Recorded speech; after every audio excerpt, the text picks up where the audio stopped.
Olá, olá, pessoal, tudo bem? Bom, eu vim aqui hoje num formato um pouco diferente, para a gente bater um papo a respeito da disciplina Teorias do Estado e falar especificamente sobre o assunto da nossa última aula, que foi feita por conferência ao vivo.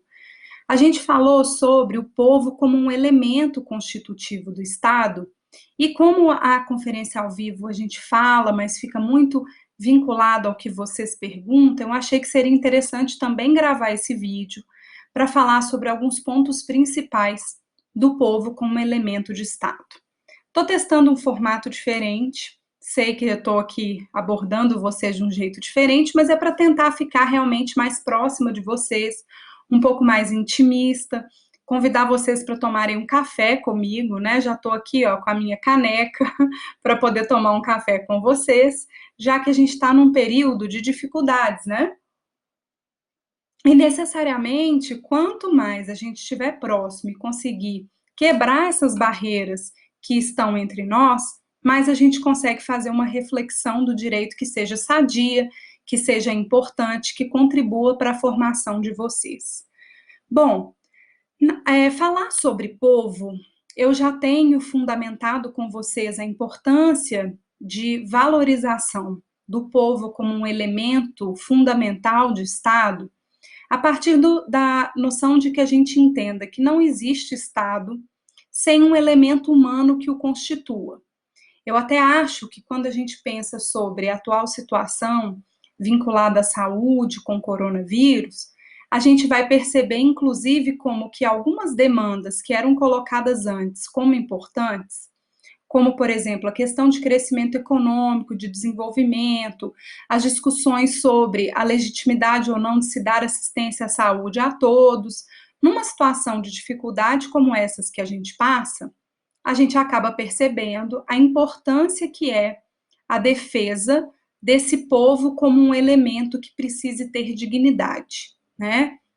Então, quando eu digo e vejo lá na Constituição da República de 1988, se dizendo que o princípio da dignidade da pessoa humana é um princípio basilar para a organização do Estado brasileiro, eu vou entender que, como consequência disso, eu preciso necessariamente ter protegido os meus direitos fundamentais.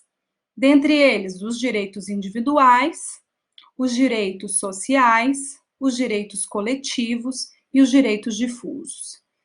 Essa percepção toda se dá a partir do momento em que a gente começa a imaginar uma concepção de Estado que valorize e entenda que o seu papel principal é gerir as relações entre pessoas de forma digna. Ou seja, quando se discute necessariamente a respeito do Estado e da existência do Estado diante dessa necessidade de se estabelecer o seu povo, a gente vai perceber como é importante a defesa dos direitos das pessoas e a determinação dessas relações de tal forma que o Estado sirva ao povo e não o povo sirva ao Estado. Essa concepção, ela é uma concepção, inclusive, de análise democrática atual, que vai fazer com que a gente perceba que um Estado democrático de direito é aquele Estado que necessariamente tem uma perspectiva de organização social que se vincule ao interesse do povo e que vai se organizar para o povo, pelo povo e em função do povo. E aí, quando a gente pensa sobre isso, dessa necessidade de priorização dos interesses populares, obviamente que isso não significa só defender direitos sociais, mas que a gente precisa dos direitos individuais protegidos, precisa também de direitos mínimos que viabilizem a nossa sobrevivência, a nossa dignidade, como direito à saúde, direito ao trabalho, digno, não é qualquer trabalho, direito à moradia, direito ao lazer, à cultura. É interessante, né, como as pessoas às vezes valorizam a cultura e o lazer, mas nesse momento em que a gente está vivendo, a gente percebe claramente qual é a importância dessa proteção da cultura para as relações sociais. Justamente porque quando falta tudo, a gente não pode nem sair de casa, estamos isolados, né? a gente percebe o quão importante é essa vivência e essa troca cultural. E isso está sendo discutido, inclusive, no mundo inteiro. Numa outra perspectiva, se a gente imagina que não existe Estado nacional sem povo e que o elemento humano desse Estado é o povo, necessariamente a gente vai perceber como que os Estados têm que priorizar o povo nessas relações. E aí, para começar a nossa reflexão, diante da noção de que o povo é um elemento fundamental do Estado e que não existe Estado nacional sem povo, a minha primeira pergunta para vocês é o seguinte: o que é povo? Como que eu vou dizer quem são aqueles que fazem parte do povo de um Estado? E aí, o povo é necessariamente um elemento constitutivo, um elemento humano de Estado, e o povo é composto por pessoas que tenham a mesma nacionalidade, ou seja, a nacionalidade daquele Estado. Então, se eu penso, quem é o povo brasileiro? São os brasileiros natos, que já nasceram brasileiros, ou os brasileiros naturalizados, que eram estrangeiros e resolveram se tornar brasileiros posteriormente. Nessas discussões, é interessante perceber como que a instituição de um Estado moderno, principalmente depois da Guerra dos 30 anos, e mais especialmente isso sendo reafirmado pós-Segunda Guerra Mundial, ela tem algumas dificuldades que a gente precisa abordar. Se a gente entende que o povo é o elemento humano fundamental de Estado, como é que eu vou defender, por exemplo, os direitos dos estrangeiros e até mesmo a vida dos estrangeiros que vivam aqui no Brasil, se eles não são elementares para a existência do Estado? Aí a percepção, pessoal, não é voltada para uma análise somente de defender os direitos de quem são brasileiros e nacionais, mas uma percepção de que, apesar de sim os nacionais serem um elemento fundamental de Estado, mesmo assim eu tenho estrangeiros que moram aqui e até mesmo que estão aqui de passagem, que vão precisar ter a sua dignidade também protegida em função do compromisso do Estado brasileiro com a proteção da dignidade humana de todas as pessoas, e não só dos nacionais. Essa discussão é interessantíssima, principalmente quando a gente pensa sobre o conceito de população, que é diferente do conceito de povo. O povo são os nacionais de um Estado. Já a população serão os nacionais e os estrangeiros que vivem naquele Estado e que precisam entrar nessa conta da defesa de direitos e da perspectiva de obediência também dessa gestão social através de um Estado de direito. É interessante porque aí, quando a gente pensa especificamente sobre o povo de forma específica, a gente vai inclusive entender que existem alguns conceitos que vêm a partir dessa discussão, inclusive que vão ser determinantes para a gente entender qual que é o regime político que um Estado adota. No caso do Brasil, a gente vai ter lá no artigo 1º, parágrafo único da Constituição, a fala, né? O parágrafo único do artigo 1º da nossa Constituição vai dizer: todo poder emana do povo, que o exerce por meio de representantes eleitos ou diretamente nos termos da Constituição. O que isso significa? Olha, se é o povo que é um elemento fundamental do Estado, necessariamente eu vou compreender que esse grupo de pessoas, de nacionais, é que é o verdadeiro detentor do poder, que é exatamente o que o parágrafo único do artigo 1º da Constituição nos diz. Olha, o poder é do povo, porque esse grupo de pessoas, esse grupo de nacionais, são essenciais para a existência do Estado. E aí é muito interessante, né? Porque quando a gente pensa até sobre gestão de Estado, e a gente já vem discutindo isso muito em sala de aula, muitos dos que estão na gestão de poder acabam achando que o poder é deles. Mas, na verdade, o próprio parágrafo único do artigo 1º da Constituição vai falar para a gente, olha, o poder é do povo, mas ele vai ser exercido de duas formas.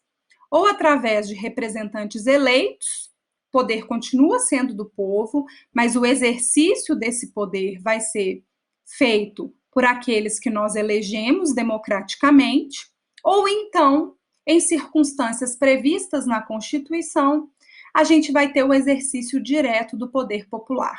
O que isso significa, professora? Olha, significa que o próprio povo, em certos momentos, ele decide por si mesmo, ele decide sozinho. Exemplo disso: plebiscito, referendo, iniciativa popular. Plebiscito acontece quando o Estado nos faz uma pergunta de múltipla escolha e pergunta diretamente para o povo que vai às urnas votar aquilo que acha que é melhor. A decisão do plebiscito precisa ser seguida pelo Estado. No caso do Brasil, a gente teve um plebiscito que perguntou: vocês preferem monarquia ou república? Presidencialismo ou parlamentarismo? E o povo foi às urnas e decidiu democraticamente, através do plebiscito, que preferia manter a república e o presidencialismo. Então, assim, mantivemos. Outro exemplo é o caso do referendo. Ao invés de se fazer uma pergunta prévia, se faz uma pergunta posterior.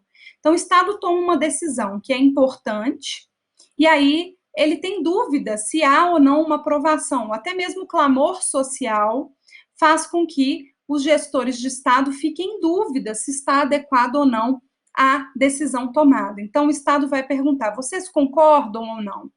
Como já aconteceu também, concorda-se com o Estatuto do Desarmamento? Sim ou não? E aí fomos às urnas votar respondendo a esse referendo. Tem ainda um outro exemplo, apesar de ter vários outros exemplos, tá, pessoal? Um outro exemplo fundamental, que é a possibilidade da iniciativa popular, quando a gente assina abaixo-assinados pedindo para uma lei um projeto de lei ser levada para o legislativo para ser discutido, votado e provavelmente aprovado. Então, existe a possibilidade da iniciativa popular de lei. Todos esses três exemplos são casos, e tem outros exemplos, inclusive, casos em que a gente tem essa noção de que o poder é do povo e ele exerce diretamente. Agora, a regra é que nós temos cargos eletivos e, através da eleição, a gente coloca pessoas para exercerem o poder popular nos representando. E aí vem uma discussão importante, que é o seguinte: quando a gente pensa que o povo é o elemento fundamental e que o poder é dele, o exercício vai ser feito por quem é eleito por ele, será que quem foi eleito tem que representar só aqueles que o elegeram? Não, não, não. Sabe por quê? Porque, primeiro, o voto no Brasil é secreto, justamente por causa do nosso histórico do coronelismo. Lembra das aulas de história? Do coronelismo, que fazia com que as pessoas vigiassem as outras. Os coronéis obrigavam as pessoas a votarem em quem eles queriam que fosse eleito. Então, a noção de ser secreto é importantíssima em função disso. Inclusive, o voto secreto, ele é uma cláusula pétrea no Brasil. Não se pode divulgar. Uma situação interessante, que inclusive é questionado como crime eleitoral, são as pessoas que tiram foto do próprio voto e colocam em redes sociais e acham assim: não tem problema nenhum, porque o meu voto eu conto para quem eu quiser, então eu poderia divulgar. Mas o problema disso, um cafezinho, né, gente? O problema disso é o seguinte: o problema é que quando eu divulgo o meu voto, pode ser que eu divulgue por livre e espontânea vontade, mas se eu tirei a foto para provar, pode ser que alguém tenha comprado o meu voto ou tenha me ameaçado e me feito mostrar em quem eu votei, me exigindo aquela prova através da foto. Por isso, é entendido como um crime eleitoral. Eu posso contar em quem eu votei, se eu quiser, mas é um direito meu preservado por uma cláusula pétrea constitucional de que o meu voto é secreto. Cláusula pétrea são os artigos da Constituição que não podem ser modificados e nem abolidos. Então, essa regra do voto secreto só pode mudar se mudar a Constituição.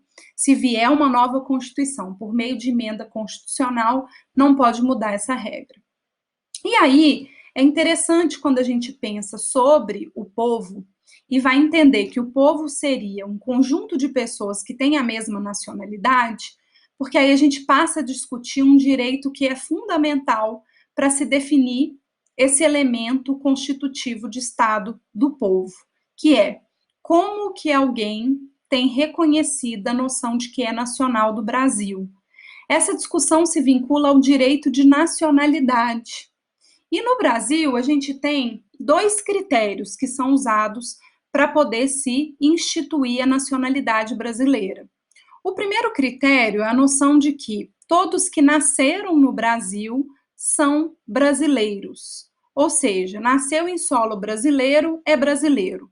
Temos uma exceção, prevista lá no artigo 12, inciso 1º da Constituição, que vai dizer que os filhos de diplomatas estrangeiros que nasceram no Brasil e os pais estão aqui porque estão a serviço do seu país, não serão brasileiros. Essa é a única exceção. Então, olha, nasceu no Brasil, é brasileiro. Ah, mas é filho de um imigrante ilegal. Não importa, é brasileiro.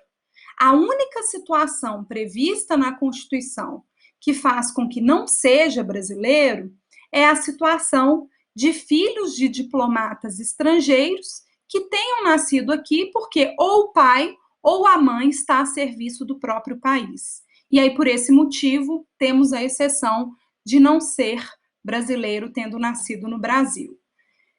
Esse, pessoal, é o principal critério que o Brasil tem para poder estabelecer alguém como brasileiro. Até porque, se a gente cumpre esse critério, não analisa outro critério. Então, nasci no Brasil, sou brasileiro. Não importa quem são os meus pais, exceto nessa situação de exceção. Bom, a segunda hipótese, o segundo critério, é o critério do sangue, que a gente chama de ius sanguinis ou jus sanguinis, que vai ser, se eu sou filho de, ou se eu tenho pai ou mãe brasileiro, eu sou brasileiro, mesmo não tendo nascido no Brasil. Então, digamos que eu nasci no Japão e a minha mãe é brasileira, eu terei o direito de ser brasileira nata. Por quê? Porque desde que eu me entendo por gente, eu tenho sangue brasileiro e por isso serei brasileira. Então, são os dois critérios para se definir aí quem é brasileiro.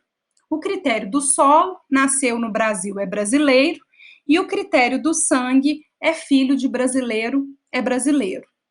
Professora, mas e os brasileiros naturalizados? Primeira observação, brasileiro naturalizado é brasileiro.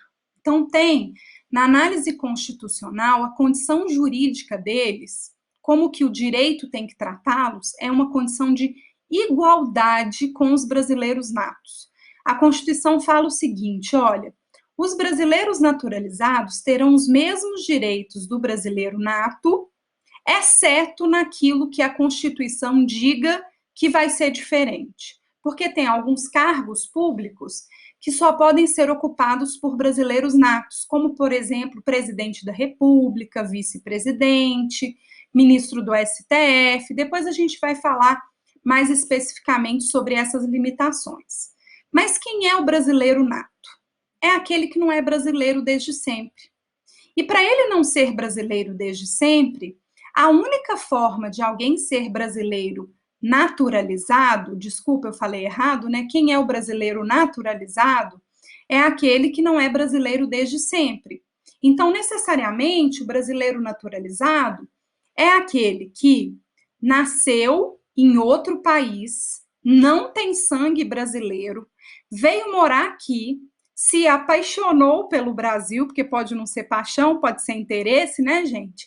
Pode ser, inclusive, que ele nem goste tanto assim do Brasil, mas por necessidade de viver aqui, ele acaba pedindo para se naturalizar. Então, como que isso funciona isso? Olha, é um estrangeiro que não tem sangue brasileiro e que não nasceu no Brasil, que, depois de estar vivendo um tempo no Brasil, ele pede para se naturalizar brasileiro, ou seja, ele pede para receber a nacionalidade brasileira. E aí a lei vai estabelecer quais são os critérios para isso. Então, tem prazos diferentes, dependendo da condição de cada um, podendo ser assim, 30 dias a pessoa vivendo aqui, se ela for casada com um diplomata brasileiro, vivendo 30 dias no Brasil já tem direito de naturalizar. Agora, se for, esse é o menor prazo, em regra, mais ou menos 4 anos estando no Brasil já com visto, né? Agora, se ela está aqui no Brasil de forma ilegal, só depois de 15 anos vivendo no Brasil e sem condenação penal, que vai poder pedir para se tornar brasileira. A gente vai falar sobre todas as hipóteses na próxima aula do artigo 12, inciso 1º e inciso 2º da Constituição, que falam sobre essa questão. Mas, resumindo, tem duas formas, dois critérios principais de reconhecimento e aquisição de nacionalidade no Brasil. O primeiro é o solo. Nasceu no Brasil, é brasileiro, então é brasileiro nato. Ou então, no mesmo critério do solo, era estrangeiro, veio, ficou no território brasileiro, passou a ficar aqui um tempo, cumpriu os requisitos legais e pediu para se naturalizar. Então, também tem o critério do solo sendo naturalizado.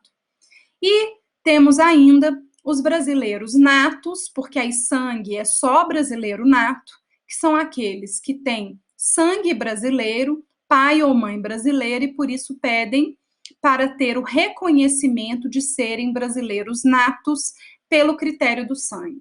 E aí acho que vocês já entenderam, né? Critério do sangue, mesmo que eu coloque assim, às vezes eles gostam de colocar até em questão de concurso, né? Mariazinha, que nasceu no Japão e é filha de um japonês com uma brasileira, era japonesa e nunca tinha tido e entrado com nenhum documento pedindo para ter reconhecida sua nacionalidade brasileira. Aos 70 anos, fez o pedido de reconhecimento dessa nacionalidade, porque tem sangue brasileiro. Ela é brasileira nata ou naturalizada? Brasileira nata, porque mesmo eu dizendo sobre esse critério de 70 anos foi quando ela pediu o reconhecimento, mas o sangue brasileiro ela tem desde que ela nasceu. Então vai se entender que essa brasileira é uma brasileira nata. Perfeito? Observação importante: nem todos os países aceitam os dois critérios. Geralmente, países do Novo Mundo, países da América, países que foram colonizados, que têm origens distintas de várias pessoas que vieram para cá viver aqui, né? Eles aceitam o critério do solo e o critério do sangue, tendo prioridade para o critério do solo. Já estados que são do velho mundo, como Europa, Ásia, eles geralmente vão adotar somente o critério do sangue.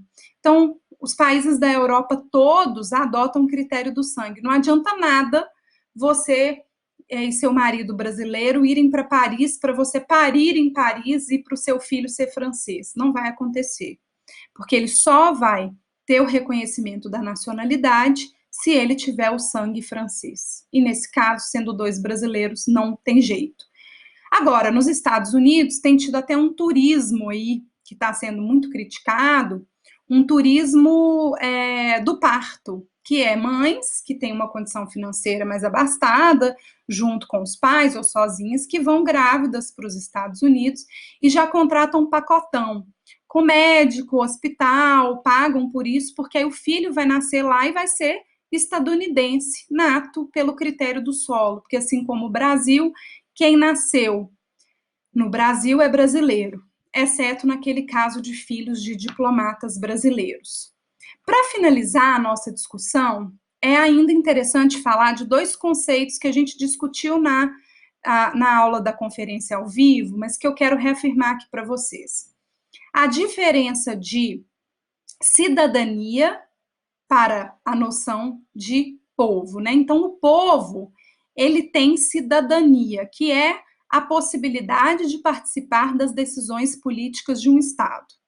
Quando eu exerço a minha cidadania, eu tenho formas diferentes de exercê-la. Pode ser através dos meus direitos políticos, como, por exemplo, votando e sendo votado, mas pode ser também manifestando o meu pensamento, pode ser participando de um processo judicial e através da produção de prova, alterando a decisão democrática. Cidadania se vincula à qualidade dada geralmente ao nacional, porque em alguns momentos a nova lei de imigração do Brasil tem permitido o estrangeiro que está aqui também se manifestar politicamente, fazer protestos e etc. Mas a cidadania, ela é entendida como uma qualidade atribuída geralmente ao nacional de participar da vida política do Estado.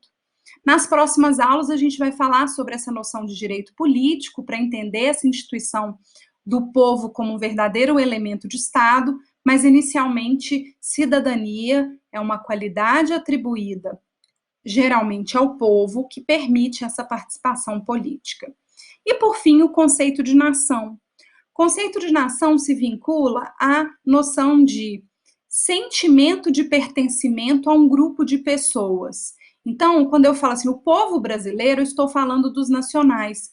Quando eu falo a nação brasileira, eu estou falando de agrupamento de pessoas que se sente unido e tem uma identidade em comum.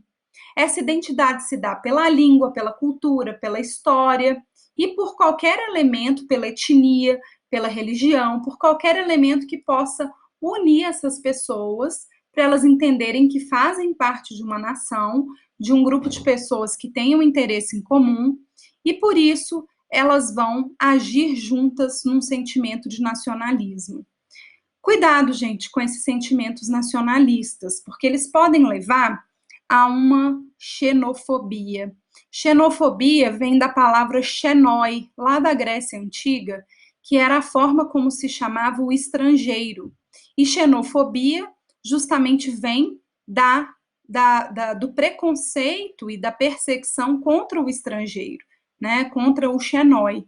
Então, a gente tem que entender que, sim, o povo é um elemento fundamental do Estado, ele vai lutar pela defesa dos seus interesses, inclusive por ser democraticamente instituída essa percepção, mas não é por isso que a gente tem que fazer uma perseguição a refugiados, estrangeiros, porque, de qualquer forma, por mais que os estrangeiros não sejam um elemento fundamental do Estado, uma vez estando aqui ou nos pedindo ajuda, a nossa Constituição preconiza duas questões fundamentais: o respeito à dignidade humana de forma universal, ou seja, para qualquer pessoa, sem nenhum sentido de preconceito vinculado à cor, à origem, à nacionalidade, à etnia, à religião, a qualquer coisa, ao gênero, à orientação sexual, etc. E a noção, inclusive, de que nós somos protetores e fazemos parte de vários organismos internacionais que nos colocam como obrigados a proteger a humanidade. E proteger os direitos humanos de todos os seres humanos. Não existe sentido de exclusão, né? Se é ser humano, tem direito humano.